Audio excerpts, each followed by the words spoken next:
back at it. We're back at it. Back at it. It's been a minute. We had a lot of catching up to do. I put on Megan's wedding dress this morning. We had a lot to catch up on before we could even start our pod. So It took I think, we don't normally start this late, but yeah, I think but it's okay.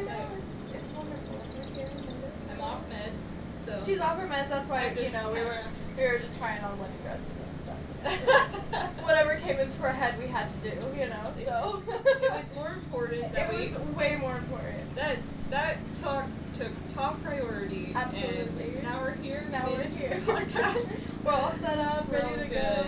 So. Yeah, we wanted to talk about spiritual ego today. I feel like that's really common in the yoga community, on the internet, on social media. I feel like you see a lot of spiritual ego, and that's kind of like why I brought up this topic to Megan that I wanted to talk about, because being on Instagram and stuff and going obviously Instagram feeds me a lot of spiritual content, right? Because that's my niche or whatever. Instagram knows me so well. I want spiritual content, so it delivers. And I feel like I've just been getting a lot, or taking in a lot of spiritual content that's just telling me how I should be acting or how I should be treating my spiritual practice or my yoga practice, or the yeses and nos or the right and wrongs. And it's honestly been really exhausting, and I've honestly been thinking about taking a social media detox, honestly, because I get kind of lost in my own spiritual practice when I consume a lot of content of people telling me how I should be, what I should be doing, and I feel like there aren't any rights and wrongs in your own spiritual practice, right? Spirituality is a journey, and I'm just I'm a little overwhelmed by being told what I should be doing, how I should be acting, and when really I think it should be intuitive, You can't, it's not a one-size-fits-all method. Never. We have a ton of various, people to look up to in the spiritual community, but then also it can lead into comparisons and to Absolutely. Having I may not have the lifestyle that this one person has who lives in Thailand, who they not to say, I'm not entirely sure where people live full time, or they travel a lot, or they do cool things, and you see that, and then you think to yourself, well, wait a minute, I live in the Midwest. Maybe you go to a 9-to-5 job, maybe you don't. Maybe you have just a regular house that's not super luxurious, or you don't live right by a beach, or Instagram glorifies, and it glorifies people's spiritual practice as well. And I feel like on the internet we don't get enough of that almost dark side of spirituality too. I feel like a lot of people only will post the love and light aspect of spirituality when there's a whole other side of it. You could totally fall victim of comparisons and having that when all you see all day is this, these beautiful perfect days. They almost never film on a rainy day or a gloomy day, or when they're not feeling their best. They're usually filming when they feel their best and when they have, that one spare moment of, I feel pretty good, I can do this. But oftentimes the spiritual, there's almost this shadow side of spirituality that we sometimes don't get into, of the dark night of the soul moments, of various things that pop up that we don't really show on social media, but they're real, and it's gloomy, and there's dark moments of spirituality where you think, am I completely alone in this world? Am I the only one who feels this sense of loneliness and almost depression if you let it get to you? But there's a lot of people out there who have this outpour of emotion, and they have these really dark moments, and that's spirituality too. And it's teaching you more of a lesson than the beautiful days. For sure. And that's also a really vulnerable time, so it makes sense why it's not super broadcasted on the internet. Like, if I'm, like, going through something really dark and difficult, like, I don't necessarily want to be, like, taking videos of me, like, struggling and crying and stuff and, like, putting that out on the internet, because that's really vulnerable, you know? So people want to share, like, that love and light and spread that joy and that message, and that makes sense, but it's not realistic, you know?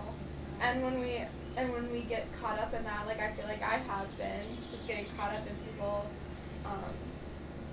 you know, sharing their love and light stories and experiences and stuff, like, yeah, it's comparison, and comparison is, it's your own worst enemy, you know? Yeah. Hey, I just want to be, trust me, I just want to be a Girl Scout in the middle of the woods, too. Oh my gosh, I don't think are we picking up this? Oh, it is. Okay, we're good. I just saw it. Anyway, I'll cut this out. I wanted to make sure we were still, we're doing our thing. We are. Cool. Back to it.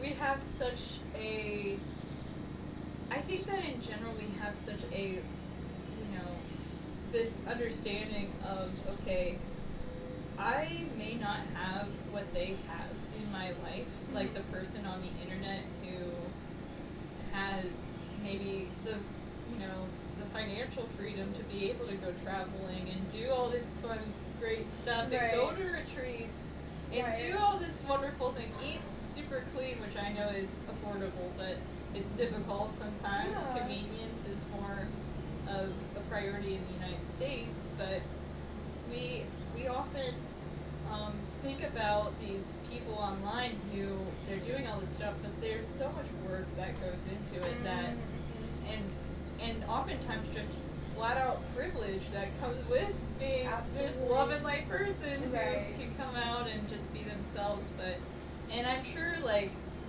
if you just watch our podcast 24/7, you probably think we have the perfect life in a way. They probably could perceive us as, not to say that, I don't think we have a lot of people that watch, but I mean, compared to like some of these millions and millions of followers, we're still a baby podcast in a way. So we're still growing and learning. We're still learning and stuff, but out there, but in general, in terms of that, you could look at our podcast and say, okay, well, they clearly have it all together, which, gosh, if you even watched the yoga video I've just posted, you'll see, like, I just left all the unedited stuff in there, like, my cat came in and interrupted, and he, and Kent was making pancakes, so he was trying to make coffee, so there's loud noise in the background. And there's just little things that I just decided I was just going to leave in there because I'm like, well, you know, that's yoga too. Yeah, absolutely. I mean, I could edit it out, or I could just leave it in and just let it be silly and be a real raw moment. And we don't get a lot of, like, that's hard to find on the internet, you know, because everything's super edited and everything has filters and like, you don't get those, like, raw moments. So I like that we really pursue that, you know, and like, even, like, I'll do, like, hiccups, you know, when I'm trying to talk through my yoga videos, and I'll, like, correct myself right there on the spot, instead of being like, oh my goodness, we're gonna have to edit out this section, and, you know, like, I could spend hours on just analyzing language and making it, like, as perfect as possible, or we could just be human, which is what we are. So we are. And it's so funny how I've seen us evolve. We used to be so edited. Now we're not, and it's just a freedom there. Right. Absolutely. We used to sit down and, like, listen to every section of the podcast and be like, okay, let's cut out this like and and you know, like, and what a silly thing to do, because you know, the person on the other side of this podcast, yes, they have to sit through ums and likes. Sorry. But you know what? It's fine. And we have this, but I feel like the ebb and flow is more important. I think that we have to embrace the likes and ums of life in general. Which is, my God, I didn't know where this came from. Literally, hello! We love Megan off her medication, first of all. She's just off meds. Woo! I just flow more. I think it's this, I've been really working towards, and this is getting personal a little bit, but I've been really working towards, like, in therapy and whatnot, having this more letting go, not people pleasing, not trying to conform to what I think I need to look like or what I need to be.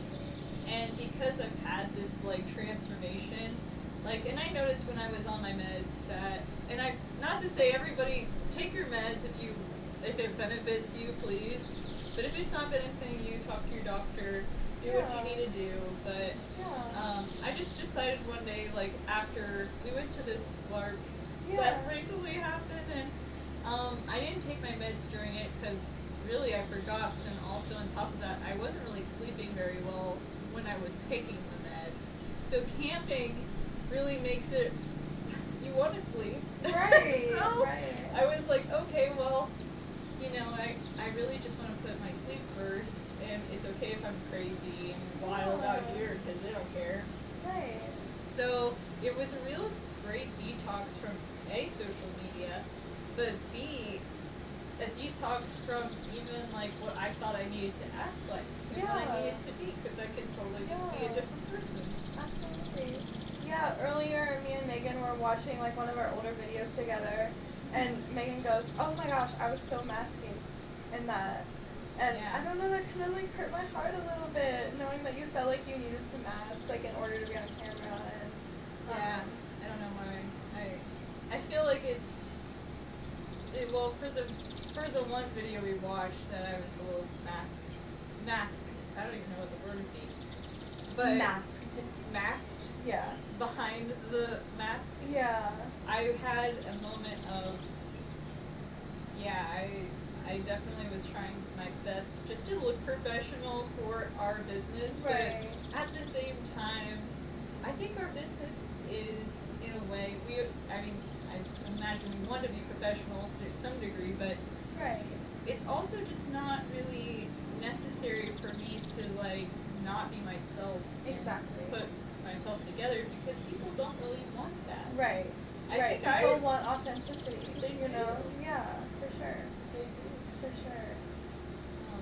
So yeah, I think that when we watched that video back and I saw myself in that state of, oh wow, I look like I'm not really acting like my truest self. I was just kind of smiling for the camera. I have this little quirk about myself that's like, if I'm not smiling, I notice I'm like, oh, I'm not smiling, and I just put it on. I just like a switch, and then I go back and I look at this footage and I see myself smiling. It doesn't look like I'm happy. It just looks like I'm just a statue. Almost like forced. It's smile. very forced, and I don't think it's good to force a smile anyway, because sometimes I guess if it helps your mood, or if you're taking a picture, you often have to force a smile because you're not going to be happy 24/7. But it's like, we do this work because we enjoy it, you know, and because like we want to be authentic, and we want to just like put our raw selves out there. So hope you don't feel like you're masking right now. I don't feel like that. I genuinely do feel happy, and like when you put on my wedding dress earlier, like, that reaction was like, so she looked gorgeous, by the way, in my wedding, and I will say, like, we're just having, happy days, because it's summer, and it's beautiful. Literally, it's warm out. Super beautiful out, and I love summer months. I get super depressed during winter because I don't get the vitamin C I need, but then also I just feel like summer, I was born in the summer, you're born in the winter. Yeah, we're a little opposite. So we're a little bit opposite there, but I think I just feel nourished in summer. I can kind of expose my skin a little more, which gives me the vitamins I need in my day-to-day life. So I think that's really what it is. So yes, to answer your question, I do feel very happy. Okay, beautiful. not coming from a place of acting or whatever the word is. I'm so happy to hear that. Yeah. So we were kind of talking about earlier, like how you started in a, like going to yoga at like a Christian kind of yoga. Yes. I'm kind of swinging us back around here. Yes, on our topic. Thank you. So I really, need that. I got you, girl. That's what I'm here for. I would need that so bad. So you started going to like a very like Christian yoga studio, and then you kind of like hopped around a little bit. Yeah. So I started going to one in my local town that I currently teach at, and I'm not personally, I don't know if I would identify myself as a Christian, but I still feel spiritual, so it kind of works just in that sense. Yeah. So everybody's spiritual there, I think. I think they are. I don't know for sure. But when I was there wasn't really any comparisons, because I feel like it was more just your average everyday people coming to yoga. Right. And then I went to the studio where I got my yoga teacher training, and I felt a little intimidated at first because everybody was doing so well in their practice that I was just like, oh wait, is this what I'm supposed to look like? Yeah. And there's that comparison, coming back in. Yeah. For sure. You don't, until you notice, okay, like, maybe I am a little bit awkward in yoga, and I maybe don't look like everybody else here, then it can be a little intimidating. Yeah. It's almost like sometimes going to like a yoga studio can feel more like I feel like a performance than your own practice, or like just trying to like keep up, or and you can also hear like people breathing around you, which I think in like some cases can be like really empowering and beautiful, and just like really, I don't know, like fills you up with community and stuff. But sometimes like, I don't know, you're like, oh my gosh, is my breath not synced up? Are my movements too slow? And I mean, we could definitely argue that you're not really practicing yoga if that's what's going on in your head, right? Yeah. If you're going to a yoga studio, but I feel like a lot of gurus would say like that's not practicing yoga, right? And that's kind of where I wanted to get with like this spiritual ego thing, because like, I don't know, I feel like there's a lot of yogis out there that think that because they do their practice this way, or because they do their practice this much, or because they do it every single day, like then they have this like almost like hierarchy, I guess, or like this this ego about yoga, And we were talking earlier, Megan said, I think it's more about just, it's not necessarily about like being your best or doing your best, but it's more about just like consistency and stuff. So like when if you're going to this yoga studio, right, and you kind of have like this like fear or this comparison mindset, when you walk into the studio, maybe everyone around you is faster than you are, or more athletic, or they can do a headstand, or they can balance better than you can, or all these things. Like, yes, that's a reality of a yoga studio, but just like reminding yourself that you showed up, and no matter what your practice looks like that day, doesn't mean it doesn't have to be your best practice. It never does. But just the fact that you showed up, and that you're trying to be consistent, and that you're trying at all, I think that's yoga, and I don't think it's who can do the best posture, or who can hold this posture for however long, or who looks the best doing this posture, I think it's really just about showing up for yourself and trying to be consistent for yourself, Yeah, I'm thinking about when I first started yoga, and I started off with YouTube videos. Like, I was at home because it's less intimidating. Yeah. It's less strenuous on, I think you are less in your head because you're not around others and you can kind of just practice with yourself and not have this whole comparison mindset.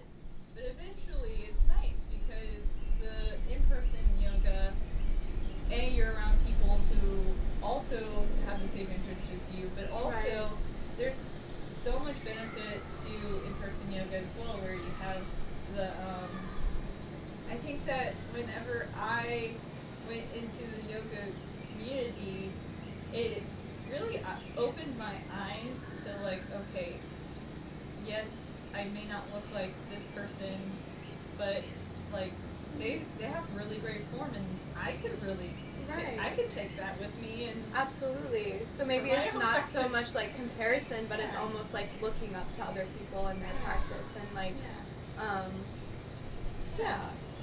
especially when I remember there being days where I didn't really feel like doing my practice, and I remember there being days where I'm like, oh, okay, like I don't feel very good, but then I finally got on the mat and just did it.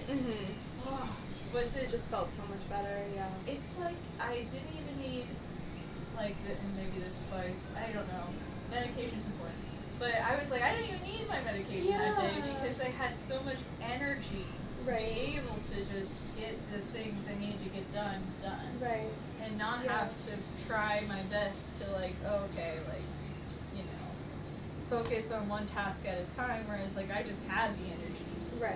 Because yoga gives you that. It, absolutely. Isn't that beautiful? Like, just how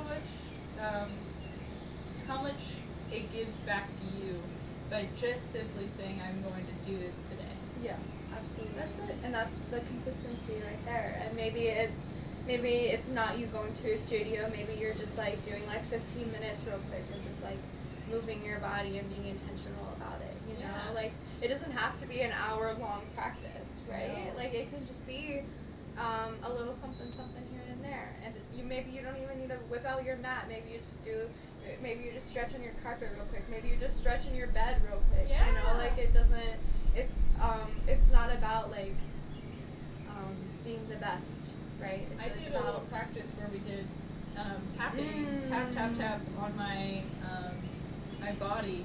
It's for sensory reasons, but you just do the collarbone, you do the face, above the face, around the face. I should really incorporate this in our membership, but I have been like, you should. I should do it because stay tuned. Maybe this is something you can do. You just tap, and it's sensory, and even that, even though I sat there. Didn't even move your body. Didn't even move my body really. It was just me on my meditation cushion tapping myself. That's it. And I felt 10% better. From just like simple. Just a little bit of like mindfulness with your body, you know, because there's a lot of I feel like disassociation from our bodies in this kind of like society and lifestyle that we've created for ourselves, you know. Like doing jobs that either have you up on your feet all day or sitting all day or, you know, food that's not really nourishing, and there's a lot of like disassociating out there. So just like taking that time to really like connect to your body and your vessel is really important. And it, like you said, it could just be like a little tap here on the collarbone, or it could just be like if you're in the car driving home, just like being mindful about your breath, you know, and just like noticing. And sometimes it doesn't have to be movement. Sometimes it just has to be noticing. Like, oh, my knee doesn't feel too great today, or my shoulder hurts a little bit today, or just like even giving your body that little bit of awareness. Like, oh, maybe I should just like take it easy on my shoulder today, you know, because it's not feeling the best. I've been teaching a yoga class at my work. I taught last night, and it had been a while since I had taught yoga. It had been like 3 weeks, honestly, since I taught like a class in person, and it was honestly really lovely. And a lot of my students came up to me saying how they were doing like yoga online, and how I got them like interested in like doing like videos and stuff, and like how that's been going for them. But they're like, but there's something different about like a yoga class and just being in that like in that space, in that presence. And I felt really honored in that moment, because they, like, were saying how they all felt, like, really comfortable, like, practicing yoga in that space. And it's very helpful because everyone in that class, like, knows each other, like, we all work together and stuff. But I feel like as yoga teachers, we should be able to create that space where our students don't feel that pressure of fear and comparison. You know, I feel like as yoga teachers, like, it should be our job to create a space for everyone that they feel just, like, really nourished and really comfortable being in that space. And, like, how do we as yoga teachers do that? Like, that's really tricky. You did it. You accomplished it, Lily. And they said it themselves. They felt comfortable with you, which is something that not every person has. Like, not every person can make their students feel the way that you just described. Yeah, but I feel like it should be our mission. Oh, definitely, most definitely. I'm just saying, in terms of that compliment there, that you know, if you're a yoga teacher and you're not able to make it, because that ultimately is an internal thing with your student, sometimes it is hard to get them to feel comfortable. Yeah. And you have absolutely no control of whether or not they feel comfortable or not. Right. Because maybe they're just, like, uncomfortable just, like, in their body in that moment and stuff, and that's okay. Yeah. But, like, what I'll do a lot is, like, I'll laugh if I mess up, you know, I'll giggle if something happens, not, like, if they do anything to mess up, like, I'm not laughing at my students, but, I was teaching in an ice rink, and we had, like, hockey in the background last night, and, like, the boards are just, like, slamming, so I'm just, like, laughing every time, like, a loud noise comes up, and, like, I'm always just like, okay, please feel free to drop this knee if, like, you know, if you need to, like, modify, and just, like, I found that doing the practice with my students, like, has also really helped them feel more comfortable in the space, because it feels like, as a yoga instructor, I don't feel like a coach or, like, a mentor even, you know, I feel like, I don't know, I want to be a pal, I want to be a friend, like, you know? In union with your students. Exactly, because that's yoga. That's yoga. And, like, doing my practice with my students, I feel like has helped them feel less judged, because I'm not just, like, staring at them, you know, which isn't always ideal, because you do see yoga instructors who are correcting form and stuff, and I think that's important, but I don't know, at the end of the day, like, I feel like I keep my practices simple enough that, like, I can do it with them, and yoga doesn't have to be this really, like, strenuous activity. Like, I think it should be something that can be really inclusive for all people, you know? I think it should be, I think yoga should be accessible to all body types, and I don't think it needs to be this, like, this high energy, like, sequencing and really difficult postures. I don't think that's what yoga's about.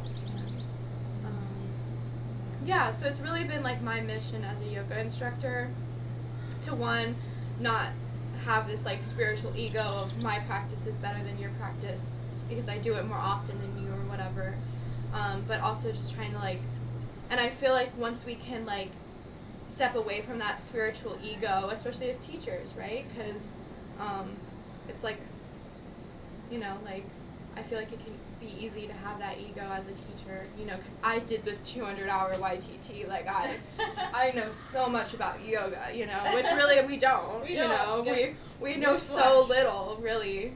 200 hours it just scratches the surface, like, you know, so the basics of everything. Yeah. There's so much more to learn. Right. So I feel like once we as teachers step out of that ego and remind ourselves that we're still students, just like everyone in our class, like, I feel like that energy creates a space for people to be really comfortable. It took me a long time to get to that point. So, if you would like to subscribe to our Clairvoyance Yoga membership, Absolutely. join Where the hopefully yoga spirit. we should have some exciting tapping coming in from the Megan herself. We'll get this tapping going. But we've been having some interesting ideas of like yoga workshops or just like even not more like spiritual based workshops that we are kind of thinking about in the works maybe in the future. So if you want to do yoga with us in the comfort of your own home, if you're not ready for that yoga studio moment, you just want to hang out with me and Megan, we'd love for you to join. Absolutely. Yeah. And I really sincerely believe that what we're doing here in Clairvoyance Yoga is providing you a space that you can feel comfortable in, and then as well progress your practice so that when you enter into your day or into your night, depending on when you practice, that you feel that sense of peace and unity with yourself and with others. So congrats to you all for being here for the end of the podcast. Absolutely. Just staying till the end, yeah. Staying till the end. Oh my gosh. In a day and age, sometimes we go from one thing to the other. So literally. You made it to the end. Congrats. Congratulations. Thanks for your consistency. Yes. Join the yoga sphere. Join the yoga sphere.